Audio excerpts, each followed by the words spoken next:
Hello കൂട്ടുകാരെ, ഇന്ന് എൻ്റെ മത്തിക്കറി കണ്ടാലോ?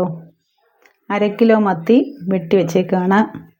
അതിൽ കരിയാപ്പില ഇട്ടു, ഉപ്പുപൊടി ഇട്ടു, ആവശ്യത്തിന് ഇഞ്ചിയും വെളുത്തുള്ളിയും ആവശ്യത്തിന് അരിഞ്ഞ് വെച്ചേക്കുന്നു. തോട്ടുപുളി വെള്ളത്തിലിട്ട് അല്പസമയം വെച്ചേക്കാണേ. അതിനുശേഷം ചീനച്ചട്ടി അടുപ്പിൽ വെച്ച്, സാധാരണ ഞാൻ എൻ്റെ മീൻചട്ടിയിലാണ് വെക്കുന്നത്, ഇന്ന് ഞാൻ എൻ്റെ ചീനച്ചട്ടിയിലാണ് വെക്കുന്നത്. വെളിച്ചെണ്ണ ഒഴിച്ചു കൊടുത്തു.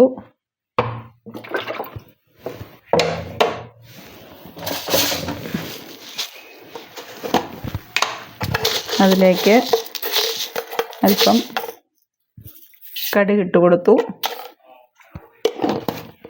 കടുക് പൊട്ടട്ടെ. ചെറിയ തീയിൽ വെക്കുക. പൊട്ടട്ടെ.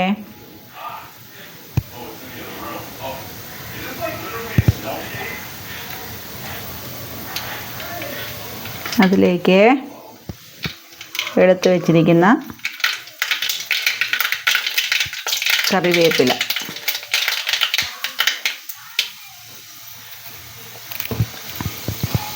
ഇട്ട് കൊടുക്കുക.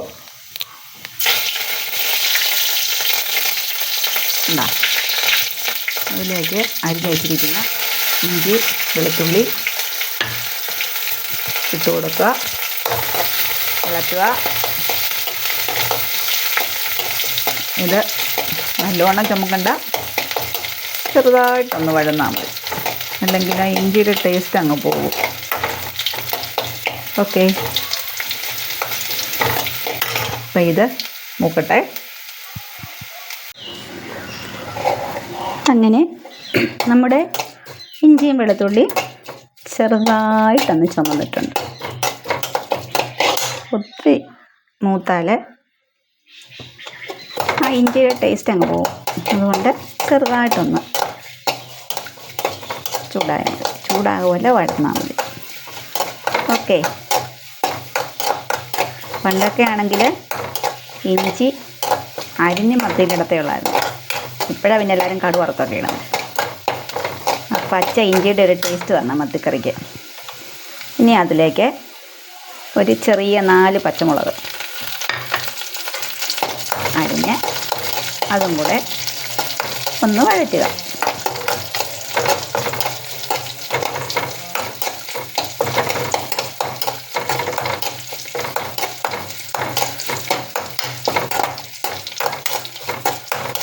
പച്ചമുളക് ഇങ്ങനെ പാടിക്കൊണ്ടേ, ചെറിയ മീഡിയം ഫ്ലെയിമിലിട്ടാൽ മതി കേട്ടോ, അല്ല കരിഞ്ഞു പോകും.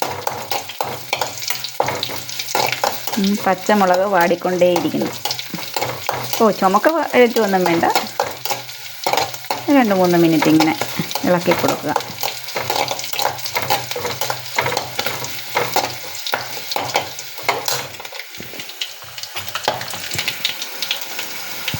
അതിനുശേഷം അതിലേക്ക്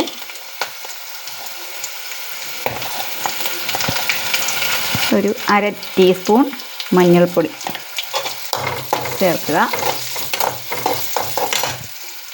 ഞാൻ മുളക് പൊടി മാത്രമേ ഉള്ളൂ, മല്ലിപ്പൊടി ചേർക്കുന്നില്ല.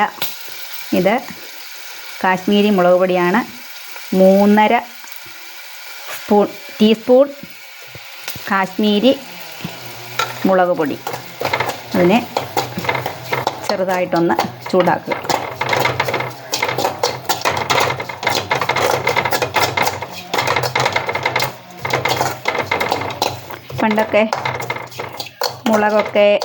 പണ്ട് കാലത്തൊക്കെ മുളകൊക്കെ ഇട്ടിച്ച് എടുത്ത് അരച്ചൊക്കെ എടുക്കുമ്പോൾ നല്ലൊരു കൊഴുപ്പ് കിട്ടുമായിരുന്നല്ലോ. ഇപ്പോൾ എല്ലാവരും അങ്ങ് ഡയറക്റ്റ് മുളക് പൊടി ചേർക്കുമല്ലോ. ഞാൻ അതിന് പകരം മുളക് പൊടി അല്പം മൂത്തതിന് ശേഷം അതിലേക്ക് ഈ പുളിയിട്ട വെള്ളത്തേൽ അല്പം ഒഴിച്ച് അതിനെ ഒന്ന് കുഴമ്പ് പരുവാകുന്നിടം വരെ നല്ലോണം ഇളക്കിക്കൊണ്ടേയിരിക്കും. എൻ്റെ വെളിച്ചെണ്ണ തെളിയുന്നിടം വരെ ഞാനിങ്ങനെ ഇളക്കും. അങ്ങനെയാണ് ഞാൻ വെക്കുന്നത്. അപ്പോൾ ഈ മീൻ കറിക്ക് നല്ല കൊഴുപ്പ് കിട്ടും. അതിനാണ് ഇങ്ങനെ ചെയ്യുന്നത്. വെളിച്ചെണ്ണ തെളിയുന്നത് വരെ ഇങ്ങനെ ഇളക്കിക്കൊണ്ടേയിരിക്കണം.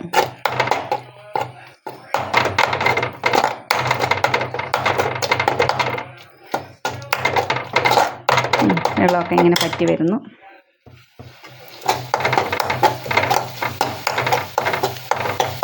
വെട്ടമില്ല അല്ലേ? ഒരു മൂടലാണ്, വെയിലൊന്നും ഇല്ല, ഒരു മൂടല, ക്യാമറയുടെ ലൈറ്റേ ഉള്ളൂ.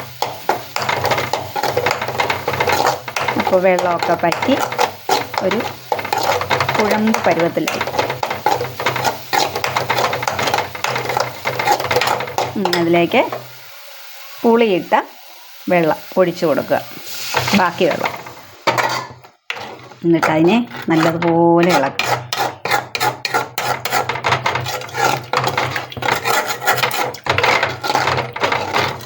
ഉപ്പ് ഞാൻ ഓൾറെഡി ഇട്ടിട്ടുണ്ട്, അതുകൊണ്ട് ഉപ്പ് ഇതിനകത്തിലിടുന്നില്ല.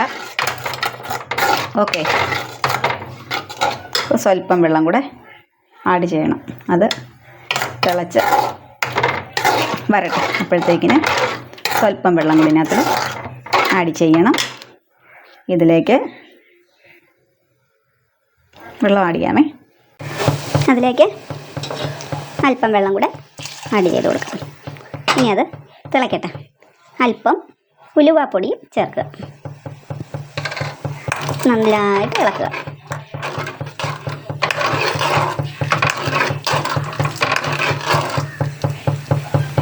ഓക്കെ, ഇത് നല്ലോണം തിളക്കട്ടെ. അങ്ങനെ നമ്മുടെ മസാലയെല്ലാം റെഡി ആയിട്ടുണ്ട്. ഇനി അത് നമുക്ക് നമ്മുടെ മീൻ ചട്ടിയിലേക്ക് ഒഴിക്കാം.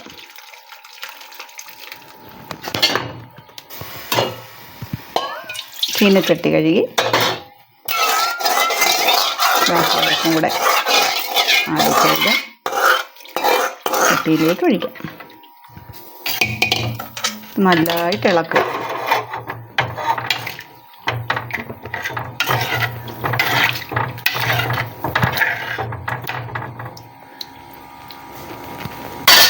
അതിലേക്ക് ഒരു തക്കാളിപ്പഴം അരിഞ്ഞു വെച്ചത് ഇടുക.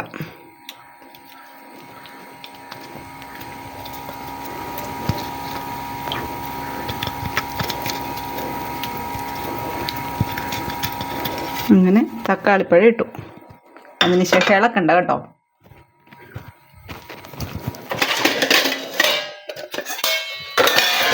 ഇനി നമുക്ക് അടച്ചു വെക്കാം, വേകട്ടെ. ഓക്കെ, ഇനി നമുക്ക് ഒരു അടപ്പെടുത്ത് ഇതിനെ അങ്ങോട്ട് അടച്ചു വെക്കാം. ഗ്യാസ് മീഡിയം ഫ്ലെയിമിലാക്കി വെക്കുക. വേകുന്നത് വരെ വെയിറ്റ് ചെയ്യാം. ഓക്കെ, ഇങ്ങനെ നമ്മുടെ മത്തിക്കറി പറ്റി എല്ലാം തക്കാളിപ്പഴമൊക്കെ വെന്ത് നല്ല അടിപൊളിയായിട്ടിരിക്കുന്നു. ഇനി അതിലേക്ക് അല്പം പച്ച വെളിച്ചെണ്ണ ഒഴിക്കുക.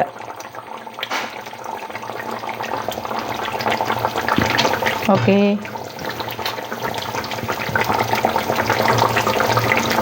ഇളക്കരുത്, ഇളക്കാൻ മത്തി അങ്ങ് പൊടിഞ്ഞു പോകും. തീ ഓഫ് ചെയ്യുക. അപ്പം നമ്മുടെ മത്തിക്കറി റെഡി ആയിട്ടുണ്ട്. എനിക്ക് കഴിക്കാനുള്ള ചോറൊക്കെ ഞാൻ എടുത്ത് വെച്ചു. പാവയ്ക്ക മെഴുക്കുവരട്ടി, ബീട്രൂട്ട് തോരൻ, അതിലേക്ക് നമ്മുടെ മത്തിക്കറി ഒഴിച്ചാലോ.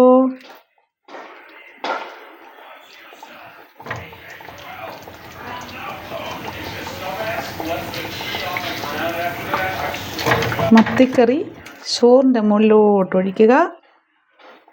അതിലേക്ക് അല്പം ചാറൊഴിക്കുക. ഉണ്ടോ, തക്കാളിയൊക്കെ വെന്ത് തക്കാളി ഇട്ട് നമുക്ക് ഡെക്കറേറ്റ് ചെയ്യാം. ഓക്കെ, എങ്ങനെ ഇരിക്കുന്നു എൻ്റെ മത്തിക്കറി? എല്ലാവർക്കും ഇഷ്ടമായോ? ഇഷ്ടമായിട്ടുണ്ടെങ്കിൽ എല്ലാവരും ലൈക്ക് ചെയ്യുക, ഷെയർ ചെയ്യുക, കമൻറ്റ് ചെയ്യുക, സബ്സ്ക്രൈബ് ചെയ്യുക. Okay, thank you.